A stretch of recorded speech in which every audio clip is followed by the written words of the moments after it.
வணக்கம். நான் உங்கள் அஸ்ட்ரோவிய பழனிப்பன் கோபிச்செட்டிப்பாளையம். சுக்கிரவாரம், வெள்ளிக்கிழமை நாள். வெள்ளிக்கிழமை என்பது ஒரு மகாலட்சுமிக்கு உரிய நாள்.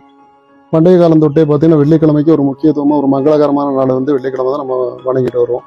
இந்த மாதிரி இருக்கக்கூடிய வெள்ளிக்கிழமை நாளில் மாலை வேளையில் விளக்கு வச்சதுக்கு அப்புறம் யாருக்கும் தானமாக எந்த பொருட்களும் நம்ம கொடுக்கக்கூடாது. கடன் கொடுக்கறது எதுவுமே அந்த வெள்ளிக்கிழமை பண்ணக்கூடாதுங்கிற ஒரு ஐதீகம் இருக்கு. பண்டைய காலம் தொட்டே இருக்கு. இப்போ இன்னைக்கு இருக்க நடைமுறையில் வந்து எல்லாம் மறந்துட்டாங்க. அது வந்து ரொம்ப தவறு. நம்ம வீட்டில் இருக்கக்கூடிய செல்வங்கள் கரையக்கூடிய ஒரு சூழல் ஏற்படுறது காரணமாக வெள்ளிக்கிழமை அள்ளி கொடுக்கறதுனால தான் வெள்ளிக்கிழமை வந்து குபேரனுக்கு உகந்த நாள், மகாலட்சுமியோட நாலு தினமா இருக்கும் பொழுது இந்த சுக்கிரவாரங்கிறது அதாவது இருக்கக்கூடிய சுக்கிரனுக்கு ஆத்திகம் பெற்றது பார்த்தீங்கன்னா வெள்ளிக்கிழமை தான். அதனால வந்து வெள்ளிக்கிழமை காலை மாலை இருவேளையில் வந்து ஒரு வீட்டில் வந்து மகாலட்சுமி வந்து வழிபாடு பண்றது பெண்களுக்கு ரொம்ப சிறப்பு.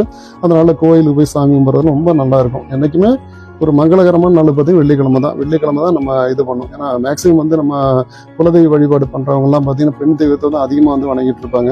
இவங்கெல்லாம் வந்து என்னைக்குமே அந்த வெள்ளிக்கிழமை உகந்த நாளாக எடுத்துக்கலாம். ஒரு பொருளை வந்து வாங்கி நம்ம காசை கொடுக்கலாம், அது வேற, அது பரிவர்த்தனை, அது நம்ம பண்ணலாம், தப்பு இல்லை. பொருளை காசு கொடுத்து வாங்கலாம். ஆனால் கடனாக வாங்குறது, கடன் கொடுக்கறதெல்லாம் வந்து நம்ம செல்வத்தை கரைக்க வைக்கும். எக்காரத்து கொண்டு வெள்ளிக்கிழமைனால கடன் வாங்காதீங்க, கடன் கொடுக்காதீங்க முடிஞ்ச அளவுக்கு. இந்த பதிவு பிடிச்சா லைக் பண்ணுங்க, ஷேர் பண்ணுங்க. நன்றி.